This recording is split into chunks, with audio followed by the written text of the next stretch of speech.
sítios piedosos voltavam a sofrer lapidações e incêndios.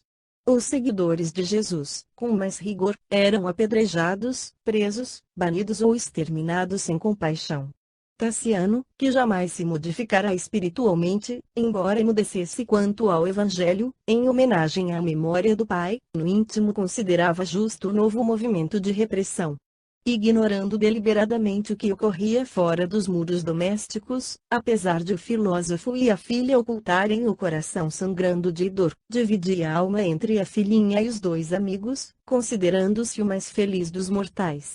Sentindo-se reviver, parecia buscar no amor, plenamente vivido em espírito, abençoada fonte de energia e revigoramento. Refletia sobre a conveniência de a esposa demorar-se, indefinidamente, em Roma, para a garantia da felicidade de ambos, quando Teódulo chegou da cidade imperial, com visíveis demonstrações de ansiedade, trazendo-lhe a carta em que a companheira lhe suplicava presença imediata. Helena parecia vazar todo o coração na longa missiva. Notificava-lhe que, não obstante desejosa de voltar a casa, lutava com a ingrata moléstia da primogênita que os médicos acreditavam na vizinhança do túmulo. Lucila piorava, dia a dia. Implorava-lhe, por isso, lhe fosse ao encontro, levando Blandina.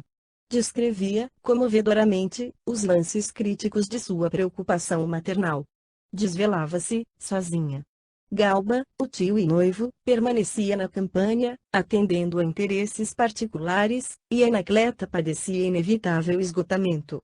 O próprio Vetúrio, exausto e abatido, rogava-lhe esquecer quaisquer dissabores do pretérito, de vez que o aguardava, não como sogro e sim como pai, de braços abertos.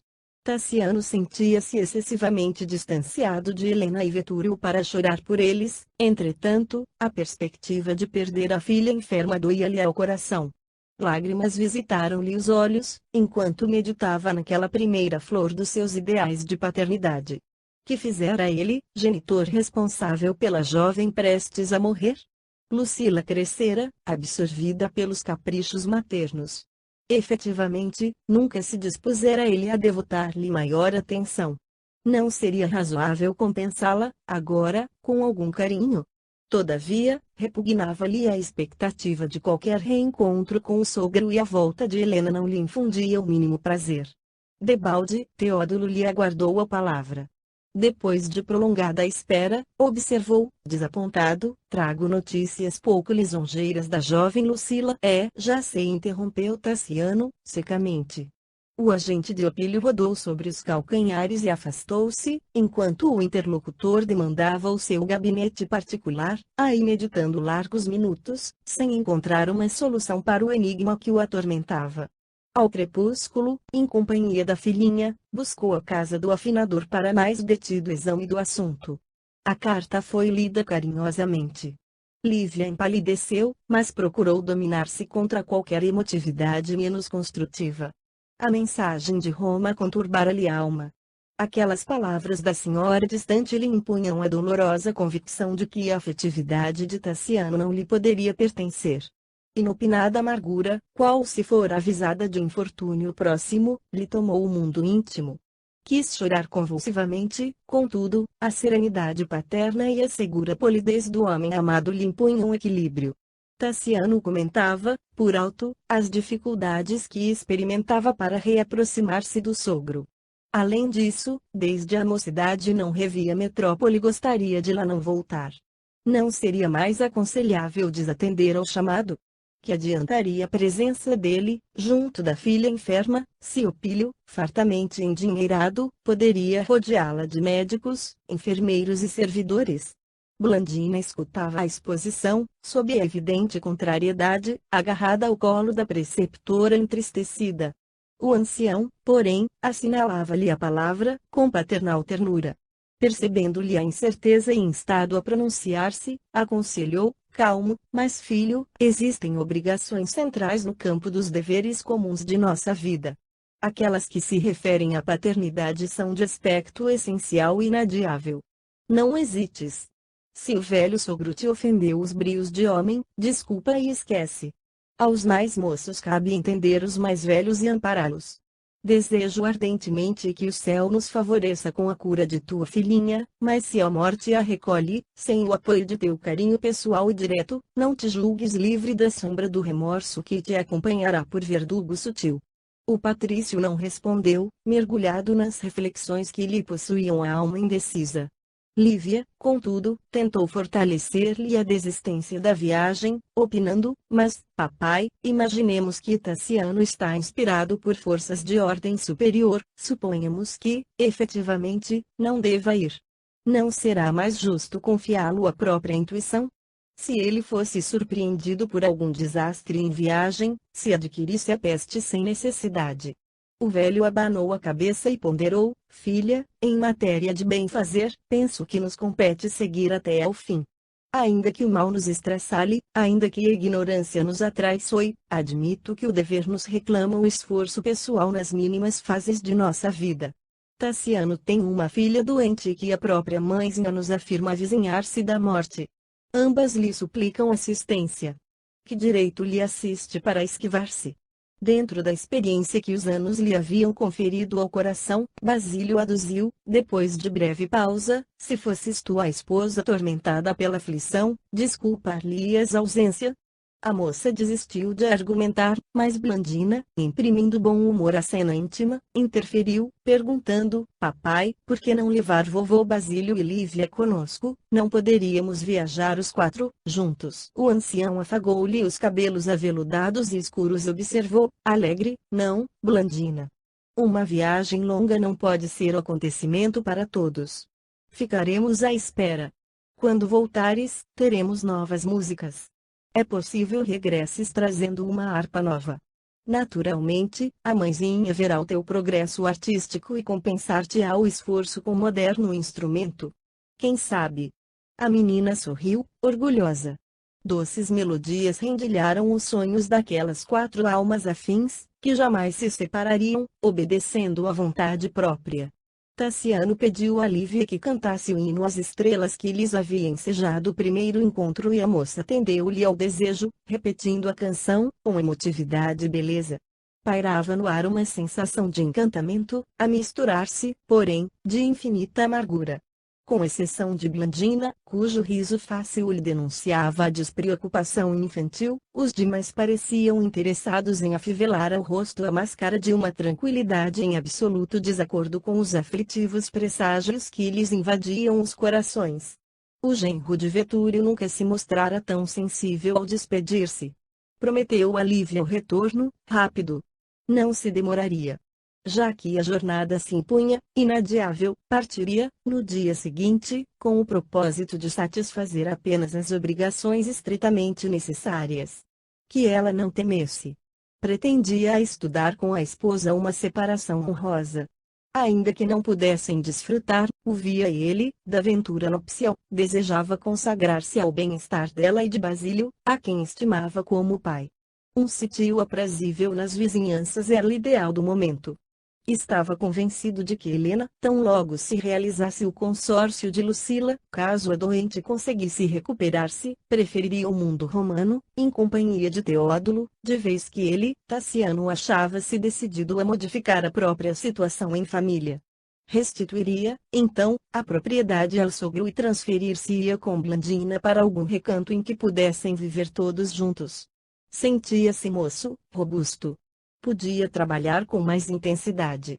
Nunca perdera a brilhante forma física, em razão dos exercícios a que se devotava com escravos de sua casa, alguns deles excelentes gladiadores.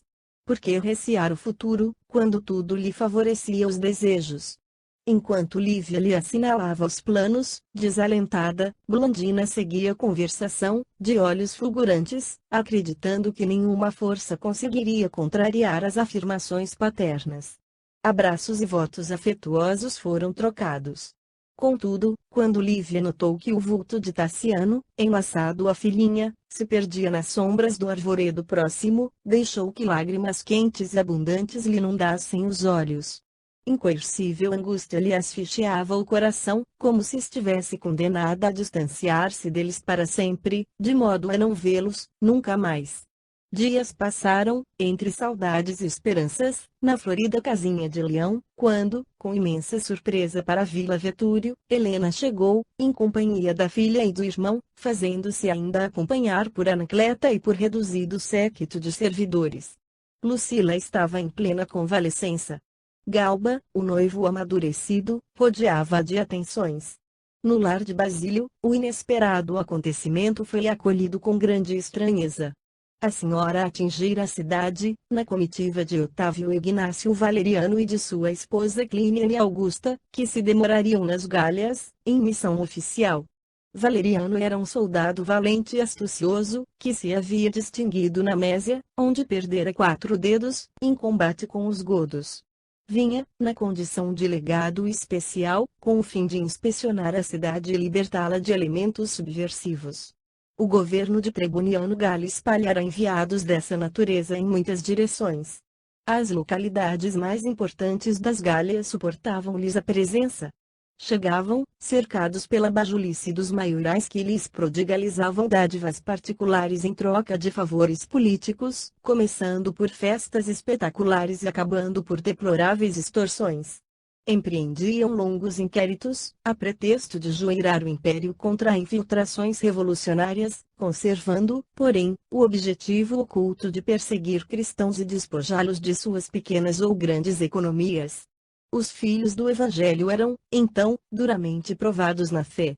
Muitos que ainda se afeiçoavam aos próprios haveres abandonavam a Boa Nova, pagando elevadas quotas à salvação e transferindo-se de moradia, mas os menos favorecidos da sorte ou os que se reafirmavam na confiança em Jesus rendiam-se à morte ou ao cárcere, com a desistência de toda a propriedade particular. Um embaixador dessa espécie, portanto, passava a ser admiravelmente quinhoado por largos recursos, locupletando-se com o dinheiro que recebia para acusar ou exilar, para condenar ou silenciar, fazendo-se, de start, o centro natural do ódio e da intriga, da perversidade e da delação. Galo elegera esse meio para ajudar, inescrupulosamente, os companheiros de campanha militar, considerando que em Roma os cofres exaustos não ofereciam quaisquer perspectivas de presa fácil. A sociedade lugdunense percebia isso e, receando complicações com o imperador, acorria em massa, a fim de louvar-lhe o representante. Vários dias de festa solenizaram-lhe a chegada. Helena, que soubera atrair a intimidade de Climene, durante a viagem, foi a primeira dama da cidade que ofereceu o rico banquete ao ilustre casal. Os salões da aristocrática residência abriram-se, luminosos, como no passado, assinalando imenso êxito. Basílio, preocupado, não sabia como explicar a si mesmo as ocorrências em curso. Por que motivo a esposa de Taciano escrevera uma carta que parecia desmentida pelos acontecimentos? O ancião e a filha debalde pesquisaram a chave do enigma. Relegados à margem, desde que Blandina e o pai se haviam ausentado, não fugiram ao culto da gentileza, e, terminadas as festividades do palácio, tentaram uma visita respeitosa e cordial à senhora, que recusou recebê-los. Teódulo, um tanto desconcertado, apresentou escusas em nome de Helena, comunicando que procuraria pai e filha, no dia imediato, para entendimento particular. O afinador e a moça regressaram, intrigados, sob inquietante decepção. Que teriam praticado para merecer tamanho desapreço? A genitora de Blandina sempre fora lembrada entre eles como pessoa digna da mais alta consideração. Nunca lhe haviam ferido o nome, nem mesmo em pensamento. Por que razão lhes impunha tão incompreensível hostilidade? Na manhã seguinte, porém, o filósofo e a filha foram ainda mais dolorosamente surpreendidos. O intendente de Opílio veio ao encontro deles e exibiu a documentação da dívida comprada, alegando que os Carlos eram aparentados com a família Vetúrio e que Helena, ciente de que a pequena Blandina tomava lições em casa do afinador, não vacilara em pagar o enorme débito, atendendo a reclamações de familiares, exigindo, contudo, urgente reembolso. Basílio empalideceu. Aquilo era um convite à subserviência ou uma proclamação de cativeiro. Em que lhe valiam, agora, as lutas de uma existência tão longa, porque vivera tantos anos, julgando-se livre, até a suprema dedicação pela filha que o céu lhe confiara, a fim de encontrar à beira do sepulcro o fantasma da escravidão. Nevara-se-lhe a cabeça, buscando na consciência reta o melhor meio de equilibrar-se com o mundo e com a vida. Sofrera inúmeras privações e dificuldades no percurso da extensa peregrinação terrena, mas nenhuma assim tão angustiosa como a daquela hora em que se presumia cavaleiro de qualquer humilhação.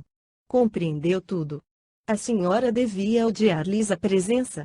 Provavelmente, soubera em Roma que Tassiano e a filhinha se lhes haviam afeiçoado ao lar humilde e considerava-se talvez furtada em seus afetos. Levou a destra ao coração descompassado, enquanto as lágrimas lhe corriam em fios sobre as grossas rugas. Lívia percebeu-lhe a aflição e correu a ampará-lo. O velho abraçou-a, em silêncio, e, depois, com humildade, suplicou a Teódulo a concessão de algum tempo. Desejava aguardar o regresso de Tassiano para entender-se com ele, relativamente à questão. O enviado de Helena, no entanto, mostrou-se inflexível. O problema não poderia ser adiado além de uma semana. Determinado portador retornaria à metrópole imperial, conduzindo o dinheiro que o Pelio Vetúrio desembolsara. O ancião, confundido, insistiu para que a genitora de Blandina lhe concedesse a graça de uma audiência, mas o administrador dissipou-lhe a esperança. Helena não disseria qualquer entendimento com plebeus, servos ou devedores. Sem saber o que fazer, Basílio declarou, por fim, que visitaria alguns amigos prestigiosos com o objetivo de estudar a inesperada exigência, prometendo uma solução tão apressada quanto lhe fosse possível. A sós com a filha, examinou, angustiado, o problema que o destino lhe propunha. Reconhecia-se extenuado. Jamais obteria recursos compatíveis com a necessidade do resgate.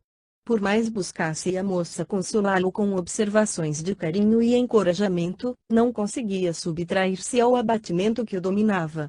Convicto de que os únicos benfeitores, capazes de auxiliá-lo na travessia do obstáculo, seriam os companheiros da atividade cristã, na noite do mesmo dia procurou a singela residência de Lucano Vestino, antigo presbítero refugiado num casebre onde se reuniria uma assembleia de oração. Basílio e a jovem não imaginavam, sequer, que Teódulo o seguia, às ocultas. Localizando o pardieiro em que os cristãos se congregavam, o intendente tornou a herdade, arquitetando planos para iniciar a devassa. A reunião evangélica, no domicílio de Vestino, caracterizava-se por indefiníveis apreensões. Apenas 20 companheiros participavam do culto. Muitas famílias, aparentemente devotadas ao Evangelho, haviam fugido, temendo a presença de Valeriano. A Igreja de Leão, tantas vezes amargamente provada, conhecia a extensão da violência romana. Entre os prosélitos que não haviam desertado, começaram a surgir manifestações de apostasia. Em razão disso, somente os espíritos bastante valorosos na fé animavam-se a enfrentar a nova perseguição que se esboçava, infalível. Vestino, tomando a palavra, formulou sentida prece e leu, nos apontamentos sagrados, a excelsa recomendação do Senhor: não se turbe o vosso coração. Credes em Deus, crede também em mim. 12. Evangelho do Apóstolo João, capítulo 14, versículo 1, nota do autor espiritual. Meditando o versículo, ergueu a voz e comentou, inflamado de confiança: meus amigos, acreditamos que a hora é das mais significativas para nossa família espiritual. Simpatizantes de nossa causa, funcionários do governo, avisam-nos que a opressão romperá, cruel. Nossa fé, tantas vezes selada com o sangue dos nossos antepassados, provavelmente nos reclamará o testemunho de sacrifício. Olhemos para a vida de mais alto. Quando o Mestre nos convidou à fortaleza, prevenia-nos quanto às atribulações que nos sitiariam no tempo. Os filhos da ignorância e os devotos das divindades sanguinárias, que aceitam oferendas de carne viva, poderão desfrutar o domínio terrestre. Gozarão em carros de ouro e púrpura, embriagados de prazer, à maneira de loucos que se regozijassem, inconscientes, sobre cadáveres amontoados, para despertarem, mais tarde, sob o látego ardente da verdade, que os espreita na morte. Mas nós, os servidores convidados a lavrar, com o Senhor, o empedrado solo da miséria humana, poderíamos, acaso, aguardar o descanso. Desde o dia em que se levantou a cruz no Calvário para o enviado celeste, outro caminho de ressurreição não se reservará para nós mesmos. Até o Cristo, os deuses bárbaros possuíram o mundo. Os templos eram casas de negócio com os gênios infernais. Um pombo sacrificado, um carneiro morto ou as vísceras quentes de um touro constituíam oblações, em troca de favores de ordem material. Com Jesus, porém, somos chamados a construir o reino glorioso do Espírito. O céu desceu até nós, as algemas que nos encarceravam o raciocínio no círculo estreito da animalidade inferior foram rompidas e a dignidade da alma humana revelou-se, divina, descortinando-nos a sua beleza eterna. Não admitamos que o cristianismo esteja na véspera de terminar o apostolado entre as criaturas. Cristo não encerra a exclusividade. Enquanto houver um gemido de criança desventurada na terra, a obra do Senhor nos impelirá ao serviço e à renunciação. Por isso, enquanto os nossos irmãos mais fracos fogem ao depoimento da realidade, enquanto os menos convictos caem no logro infeliz da descrença e da dúvida, marchemos, destemerosos, na certeza de que o mundo espera por nosso concurso de suor e martírio, a fim de restaurar-se em seus alicerces sublimes. Por mais de 2 séculos, choramos e padecemos. Nossos pioneiros foram arrancados à família a golpes de traição, calúnia, espancamento e morte. Somos herdeiros da fé imorredoura de veneráveis apóstolos, que nula transmitiram com o próprio sangue e com as próprias lágrimas. Por que desmerecer-lhes na confiança, supondo-nos abandonados? Não se turbe o vosso coração, disse-nos o Senhor, credes em Deus, crede também em mim. Achamo-nos em paz, porque cremos, o medo não nos aborrece, porque cremos, a vitória espiritual será nossa, porque cremos. A inspirada palavra do velho pregador emudecera por longo intervalo. A acanhada sala parecia repentinamente inflamada de luz e as paredes como se esboroavam aos olhos espirituais de Vestino. As 6 mulheres e os 14 homens presentes contemplaram-se uns aos outros, maravilhados e estáticos. Irmanados num destino comum, experimentavam uma felicidade somente atingível por aqueles que tudo conseguem superar e esquecer por amor a um ideal santificante. Basílio apertava entre as mãos a pequena destra de Elvia, com o paternal enlevo das grandes afeições que desconhecem a morte. Junto deles, a viúva Cesídia e as suas filhas Lucina e Prisca entreolharam-se, venturosas. Hilarino e Marciana, Tibúrcio e Escribônia, 2 casais de velhos, que tudo haviam cedido pela causa do Senhor, abraçaram-se, contentes. Lívia, fitando os semblantes embevecidos que a rodeavam, perdeu o temor que a ameaçara, de princípio. Recordou Tassiano e Blandina, os únicos amigos mais íntimos que lhe restavam, registrando soberana tranquilidade no coração. Como os amava profundamente! Tassiano possuía uma esposa e um lar e Blandina cresceria, naturalmente, para um formoso destino. Que lhe competia se não resignar-se ante a vontade de Deus? Não lhe cabia rejubilar-se pelo ensejo de consolar o abnegado pai que ia recolher amorosamente na vida? Não devia sentir-se infinitamente ditosa, por ver-se entre os fiéis seguidores do Cristo, honrada pela oportunidade de provar sua fé? Fixou a atenção no rosto calmo de Basílio, cujos olhos faiscavam de alegria e esperança. Nunca o pai adotivo lhe pareceu assim tão belo, os cabelos brancos como que despediam raios de claridade azulineia. Refletiu, pela primeira vez, nas aflições e nas lutas que o velho filósofo havia atravessado e imaginou as saudades que, de certo, o acompanhavam, desde a juventude distante, meditou no amor com que se lhe devotara, a ela que fora abandonada numa charneca ao nascer, e sentiu por aquele homem, curvado pela senectude, um afeto filial mais alto e mais puro, renovado e diferente. Algo sublimara-se-lhe no espírito. Instintivamente, retirou a destra das mãos enrugadas que a retinham e abraçou-o com um enternecimento que, até então, lhe era desconhecido. Sentiu-lhe o pulsar do coração, no peito fatigado, e, beijando-lhe a face, com extrema ternura, falou, baixinho, meu pai.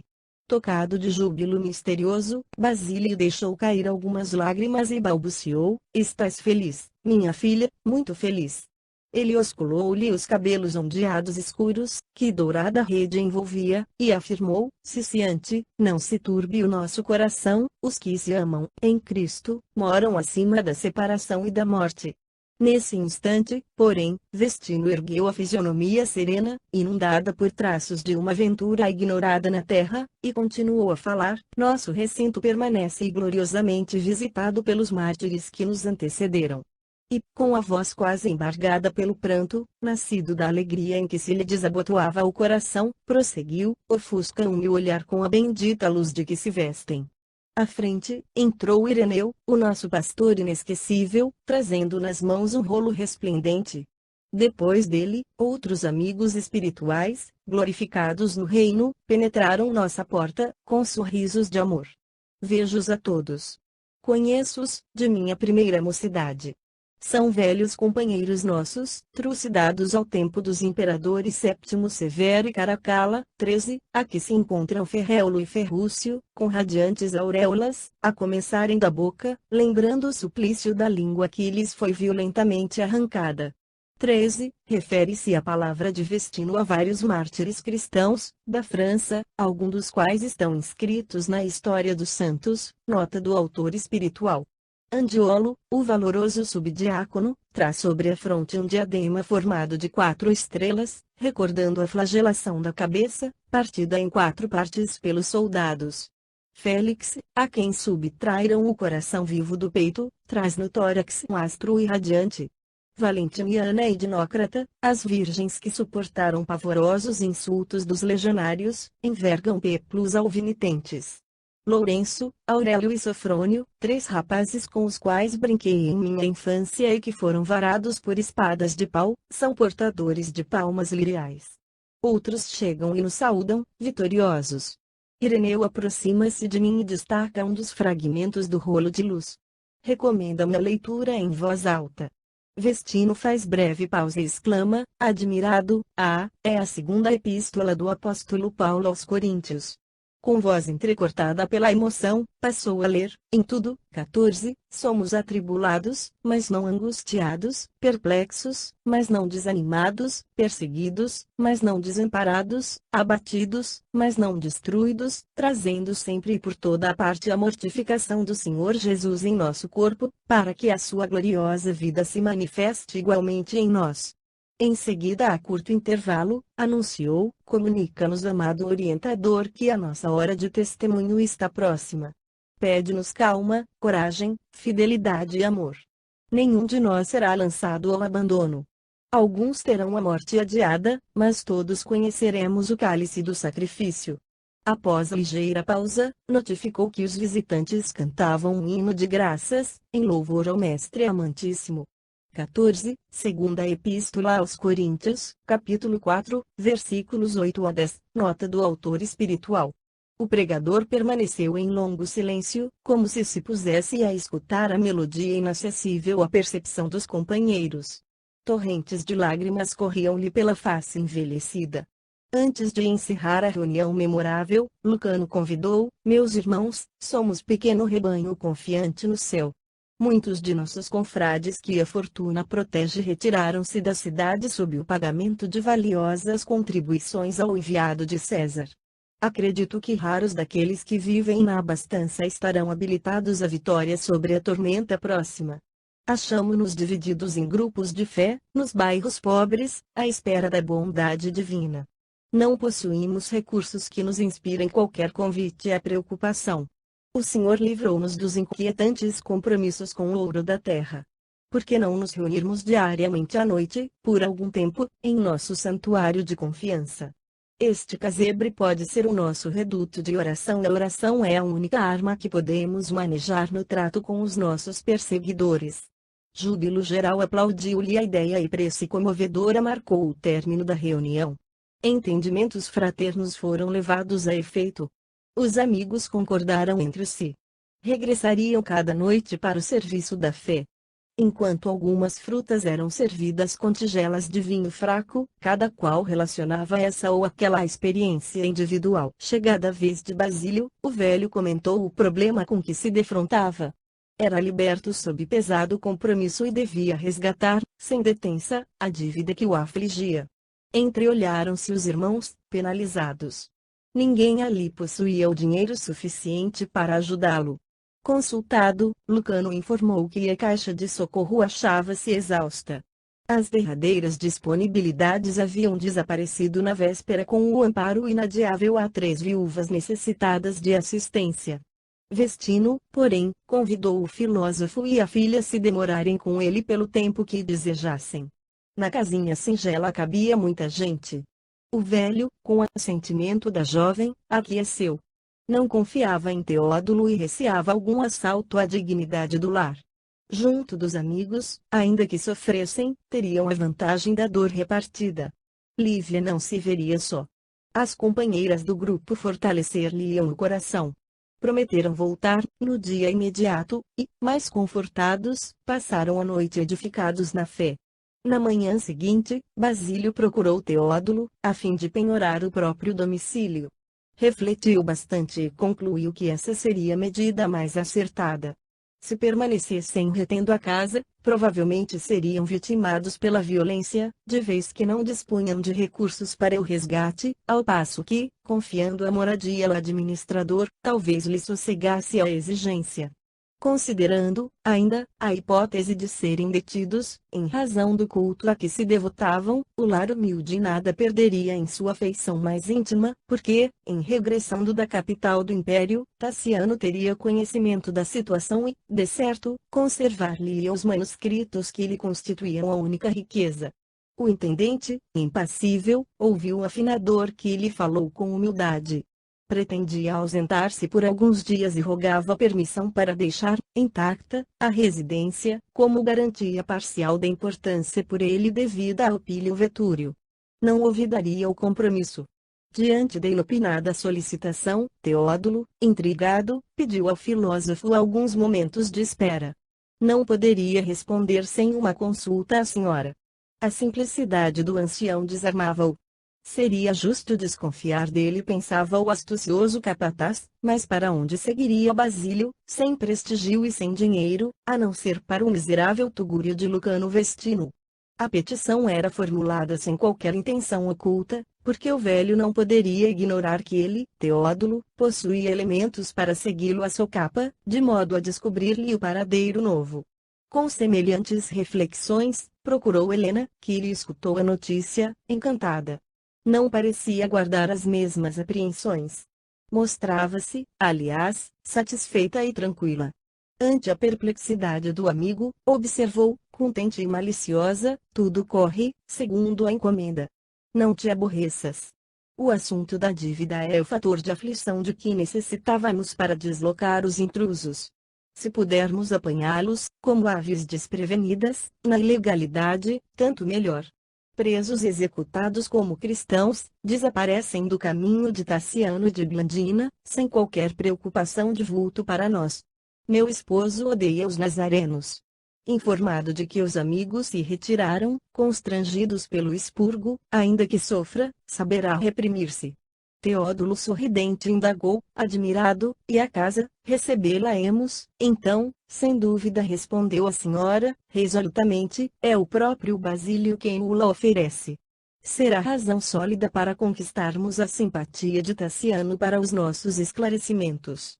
Diremos que o velho, estribado na afeição de nossa casa, veio solicitar-nos apoio moral, colocando a residência sob a nossa guarda, que tudo fizemos, em vão, por salvá-lo, e, por fim, conservaremos o domicílio sem qualquer alteração para que os nossos ausentes o encontrem nas mesmas disposições em que o deixaram.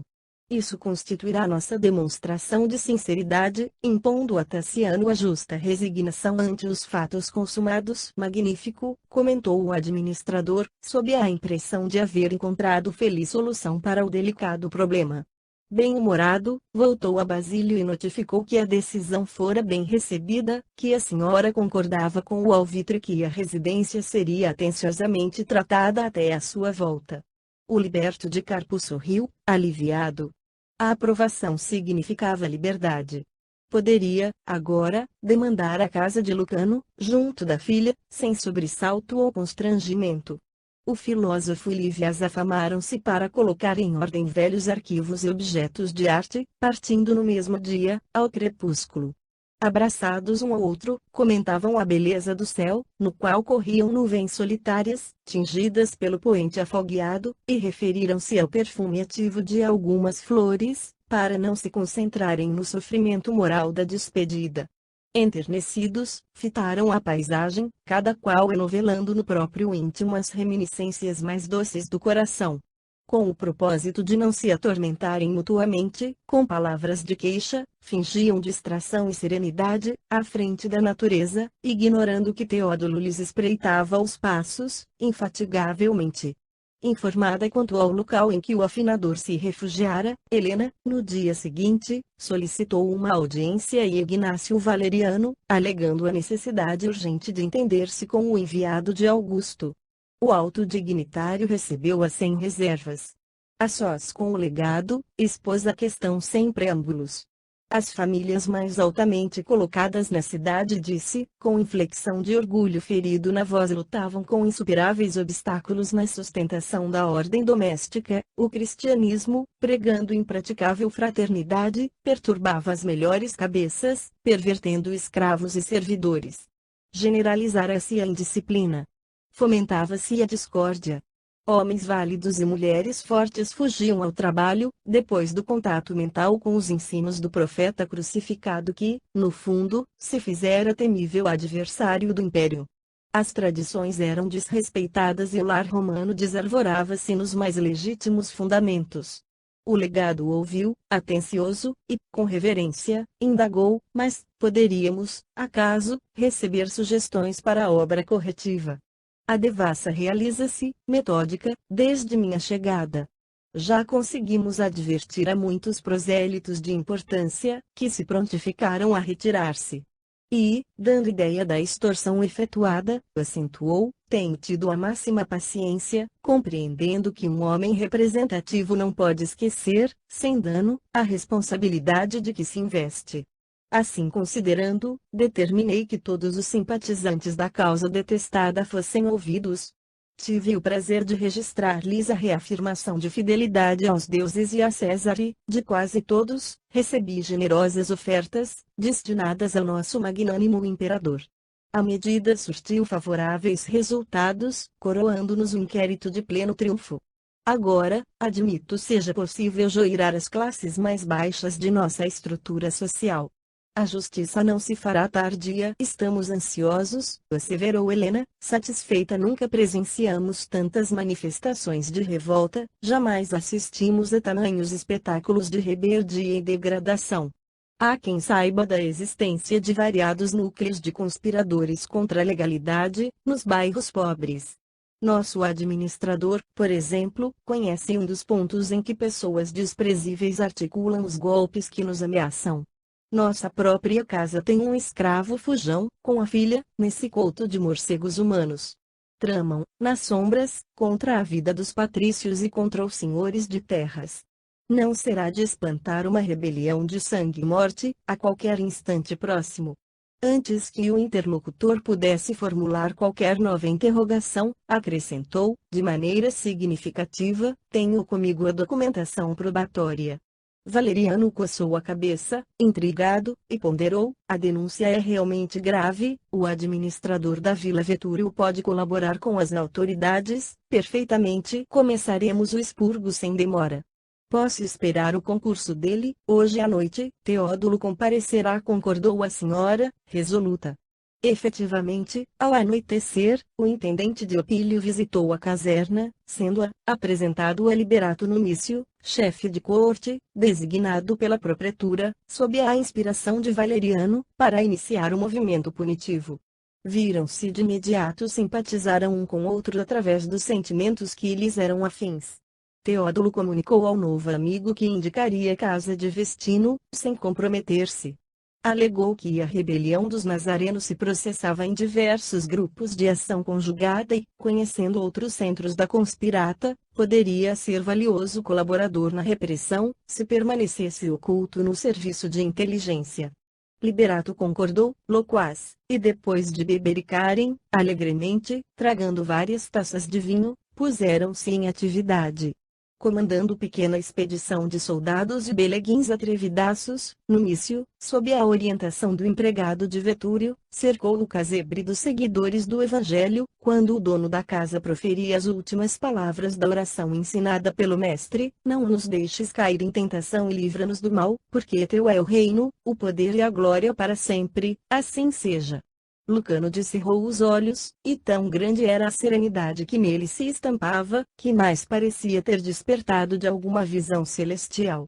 Neste instante, o emissário da perseguição, quase ébrio, se postou diante da Assembleia Cristã, bradando para os esbirros, afoitos, entremos. É aqui mesmo. A malta de raposas está no covil. Ninguém respondeu. Os agentes armados penetraram ruidosamente o recinto.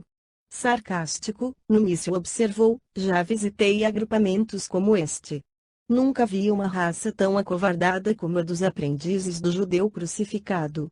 Tomam bofetadas, entregam mulheres, sofrem o cárcere e morrem debaixo de insultos, sem qualquer reação. Asquerosos morcegos. Cuspinhou algumas pragas e, relanceando o olhar pelos circunstantes, interrogou com estardalhaço: quem é o chefe do bando? Vendo que ninguém respondia, reajustou a frase e renovou a pergunta: quem é que o chefe da casa? Lucano ergueu-se, digno, e apresentou-se: o chefe da casa é Jesus e eu sou o responsável. Jesus. Ora, ora, gritou Numício, gargalhando sempre os mesmos loucos.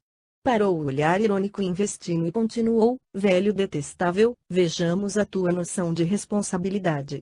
Se tens miolo na cabeça, abjura a bruxaria. Rende culto aos deuses e afirma a tua fidelidade aos nossos imperadores. Provavelmente, assim, o quadro desta noite poderá modificar-se. Não posso, informou o apóstolo, sereno sou cristão. Não tenho outro Deus que não seja nosso Pai Celestial, cuja grandeza e cujo amor se manifestaram na terra por nosso Senhor Jesus Cristo. Renega os teus sortilégios, feiticeiro, clamou o Liberato, te feices com gestas, abjura ou sentirás o peso de minha decisão. Não posso alterar minha fé, tornou Lucano, com simplicidade e calma. O punho cerrado do cruel interlocutor desceu sobre o rosto venerável. Vestino cambaleou, mas, amparado por dois irmãos que se apressaram a socorrê-lo, recompôs a fisionomia, enxugando um filete de sangue que a pancada lhe provocara num dos cantos da boca. Lívia, Lucina e Prisca, as mulheres mais jovens do recinto, prorromperam em pranto. Contudo, o ancião, retomando a palavra, confortou-as, exclamando: filhas, não choremos por nós. Choremos pelos nossos perseguidores, orando por eles. Haverá maior desventura que a de confiar-se alguém ao engano do poder para acordar nos braços terríveis da morte?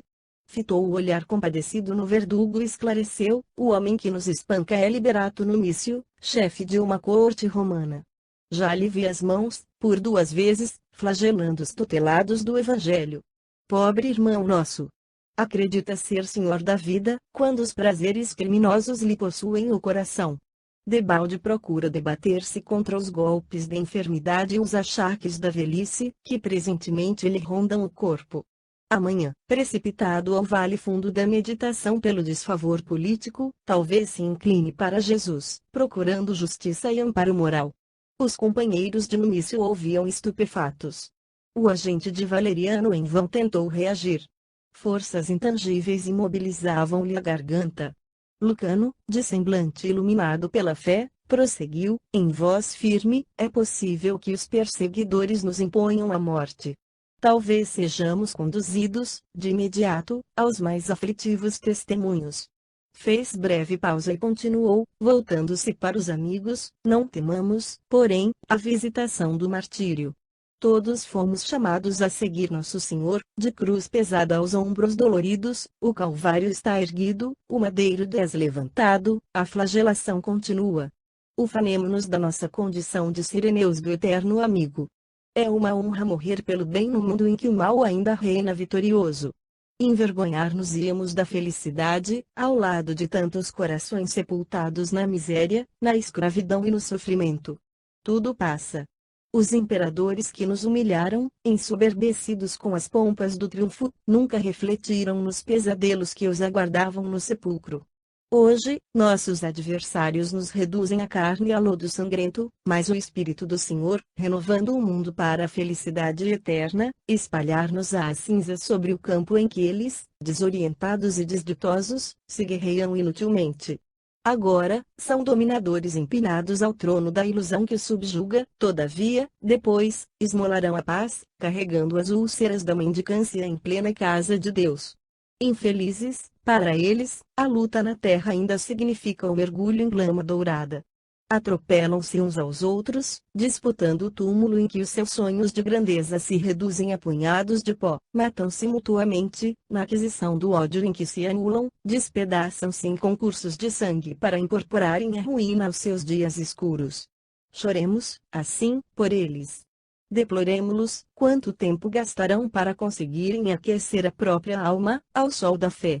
Em seguida, porque o silêncio pesasse, Vestino afrontou o olhar acovardado de Numício e exclamou: dá trabalho aos teus cooperadores.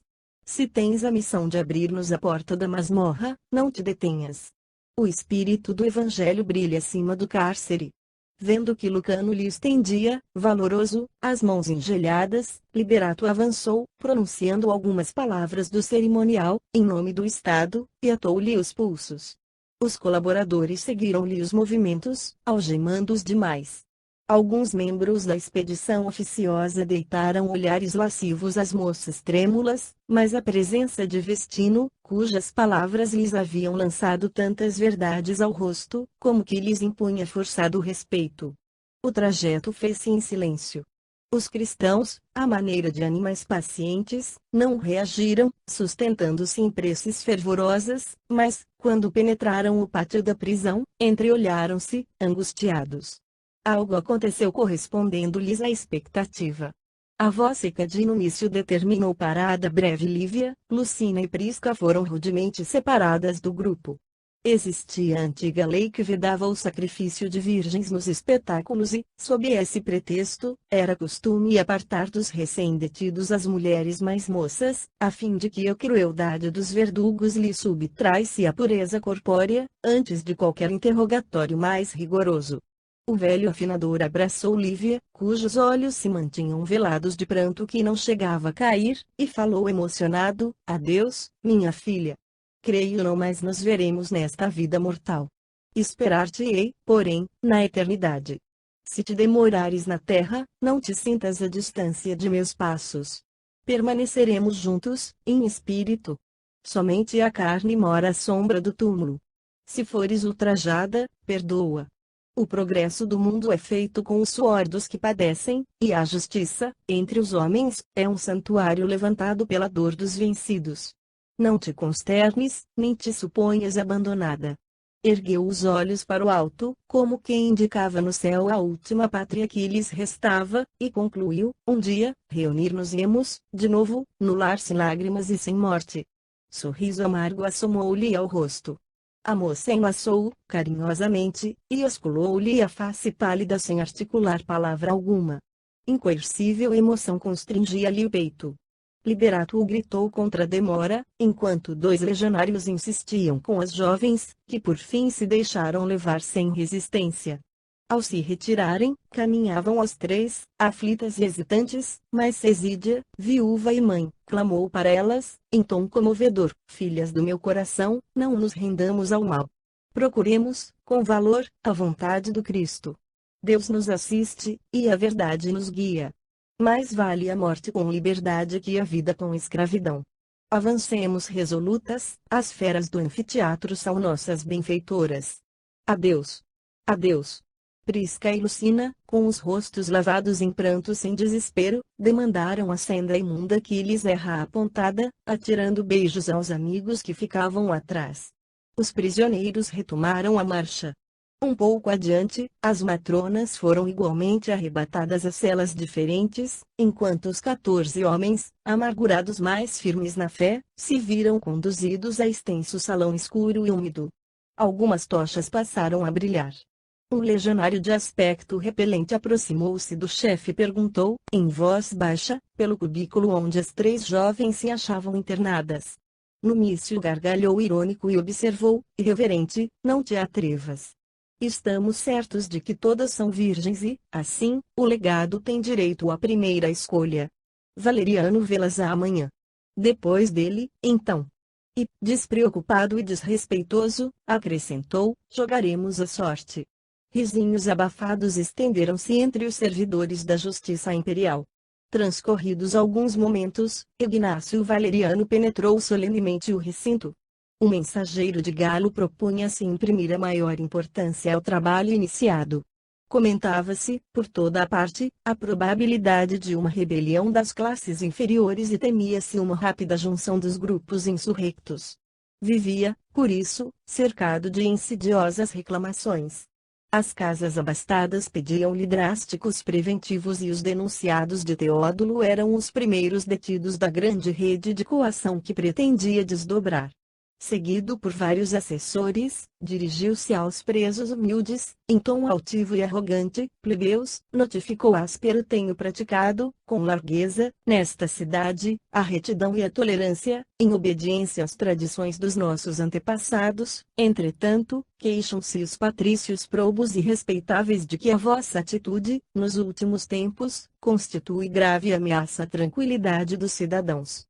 Sois acusados, não somente de cultivar a magia nefanda dos nazarenos, mas também de conspirar contra o Estado, com o objetivo de usurpar a posição e o patrimônio dos eleitos de Augusto que vos dirigem.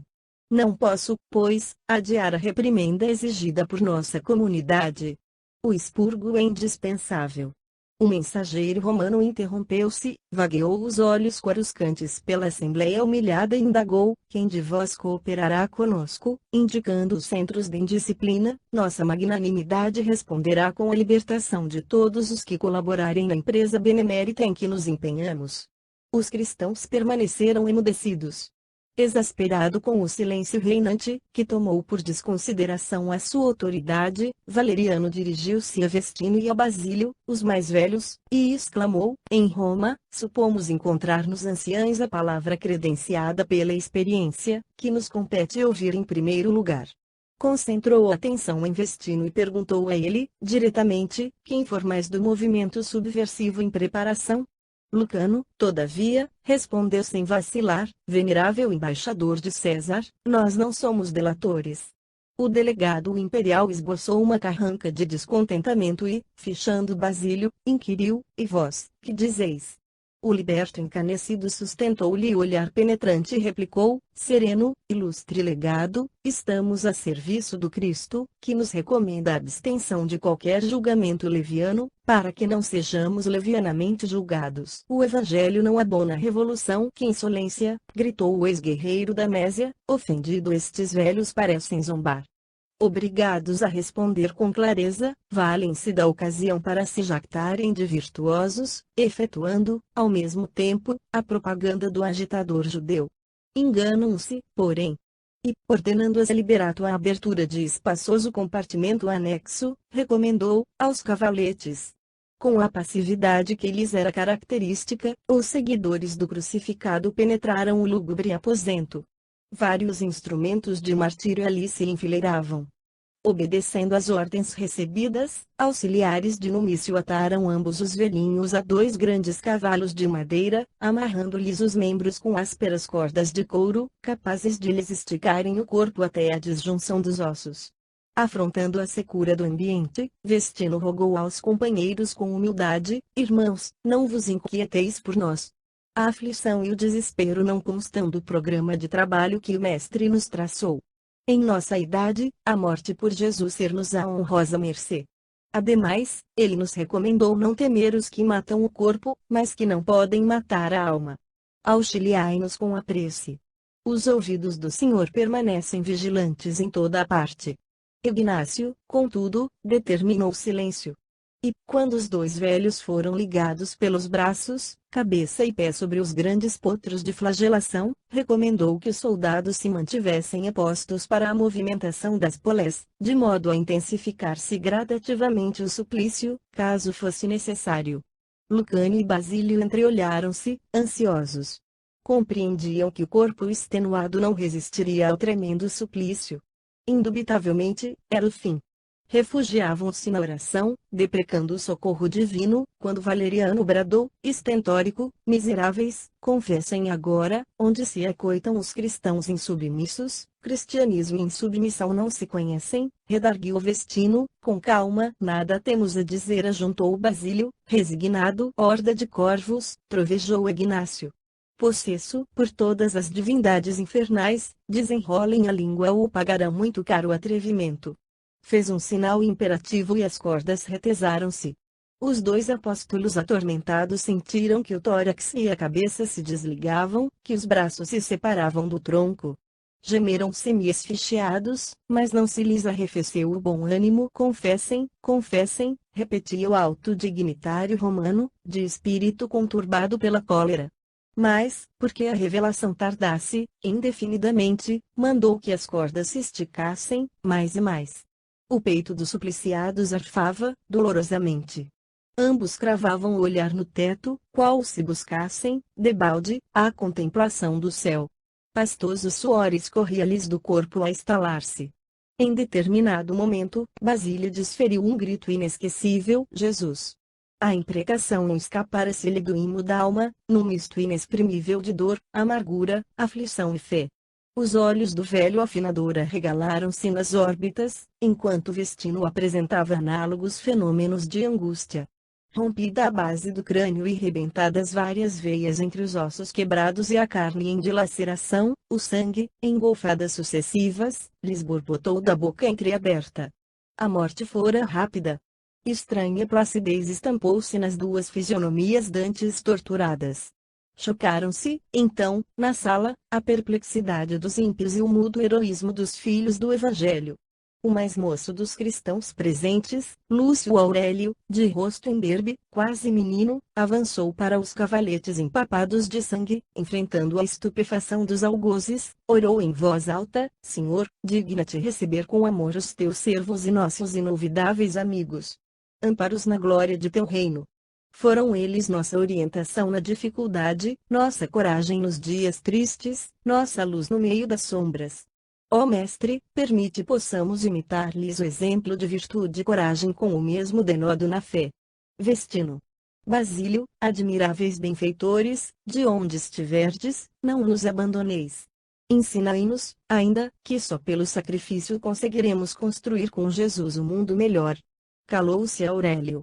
A rogativa apagara-se-lhe na garganta, afogada pelas ardentes lágrimas a lhe pungirem o coração. Quebrando a quietude que se fizera pesada, Valeriano bradou, enraivecido: a prisão, conduzam estes homens à prisão, não quero sortilégios nazarenos. Prossigamos na caça. É imprescindível a detenção de todos os implicados. Mobilizemos os recursos de que possamos dispor. Esgotou-se-me a paciência, tenho esperado por demais. Os seguidores da Boa Nova lançaram derradeiro olhar aos despojos sangrentos e demandaram as celas imundas a que eram destinados. A perseguição continuou, implacável. Durante a noite, outros grupos foram aprisionados. Movimentada a guarda, que se constituía, em maior parte, de elementos inferiores, a crueldade e selvageria passaram a dominar. No dia imediato, muito cedo, o representante de Galo veio à inspeção. Emitiu ordens numerosas, traçou planos, arquitetou relatórios que lhe cabia enviar à cidade imperial, de modo a confirmar-se na condição de legítimo defensor do Estado e de companheiro fiel do imperador. Para isso, Ignácio visitou as dezenas de encarcerados, preparando interrogatórios hábeis.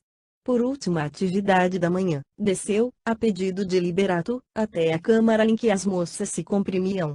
10 jovens abatidas identificaram-lhe a presença, atribuladas e assustadiças. Valeriano fitou-as com a malignidade de um lobo senhor do redil e, detendo-se na contemplação de Lívia, indagou do assessor: de onde procede aquela beldade singular? Liberato informou, sussurrante: é filha de um dos nossos velhos supliciados de ontem. Por que não soube antes? Falou Ignácio coçando a cabeça, intrigado. Ela vale muitos velhos juntos.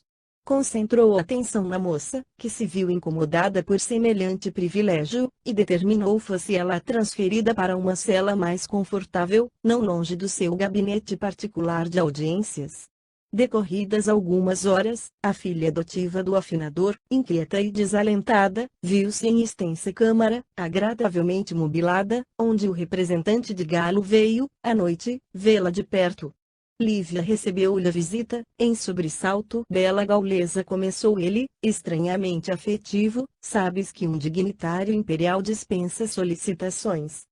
Entretanto, apraz-me esquecer os títulos de que me encontro investido, para apresentar-me diante de ti como simples homem.